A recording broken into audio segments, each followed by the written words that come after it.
चाय पिए? हिजाब, मैं यहाँ चाय पीने नहीं आया। हमारे यहाँ मेहमानों को ऐसे नहीं भेजते। मैं मेहमान हूँ। खैर, मेहमान तो तुम भी हो यहाँ पर, और मैं तुम्हें लेने आया। लेकिन मैंने तो आपको नहीं बुलाया। क्या मतलब? तुम बुलाओगी तभी आऊंगा मैं, खुद से नहीं आ सकता मैं यहाँ पर। आ सकते हैं, लेकिन सिर्फ मिलने के लिए। देखो हिजाब, मैंने तुम्हें जिस वजह से यहाँ छोड़ा था वो बात अब खत्म हो चुकी है। आपकी तरफ से खत्म हुई है, मेरी तरफ से खत्म नहीं हुई। तुम्हारी तरफ से? अब तुम्हारी तरफ से क्या हो गया? आपने मुझे यहाँ इसलिए छोड़ा था कि ब्लैकबेरी की गिरफ्तारी में हिना का हाथ था। मान ली आपकी बात, बिल्कुल ठीक है। लेकिन उसकी रिहाई के बाद भी आपको अपनी बीवी का ख्याल नहीं आया। हिना ने जितनी तकलीफ पहुंचाई है ना मुझे, उसका तुम्हें अंदाजा तक नहीं है। और उसके बदले में आपने मुझे, मेरे दिल को तकलीफ पहुंचाई है।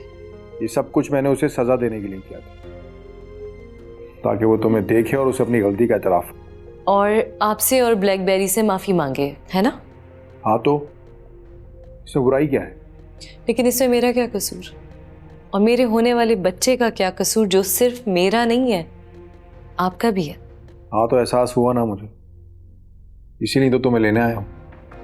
वाह क्या बात है।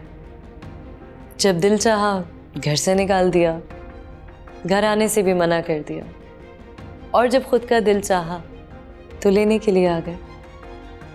इसमें दिल की बात नहीं है हिजाब, उस वक्त मैं बहुत गुस्से में था।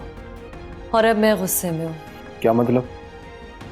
तुम मेरे साथ घर वापस जाना नहीं चाहती? नहीं, मैं आपके साथ नहीं जाऊंगी। हिजाब, ये तुम क्या कह रही हो? जो आपने सुना, अगर समझ में नहीं आया तो दोहरा दूं अपनी बात।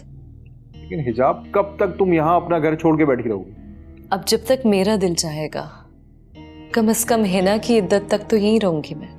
उसमें तो भी काफी वक्त है।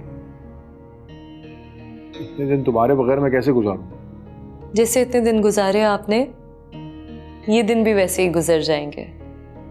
और हाँ, एक बात और, हिना की इद्दत खत्म होने के बाद ही मैं कोई फैसला करूंगी। कैसा फैसला? आपके साथ रहने का। मुझे यकीन नहीं आ रहा कि तुम ऐसा भी कह सकती। मुझे भी यकीन नहीं आया था जब आपने किसी बड़े फैसले की धमकी दी थी। मैं अपनी उन सारी बातों पर शर्मिंदा हूँ। तो होते रहे शर्मिंदा। मैं हिना के पास जा रही हूँ, आप चाय खत्म करके जाइए। मतलब अब आंटी भी मुझसे नहीं मिलेगी? उनके मिलने से कोई फायदा नहीं होगा, क्योंकि आखिरी फैसला मेरा ही होगा।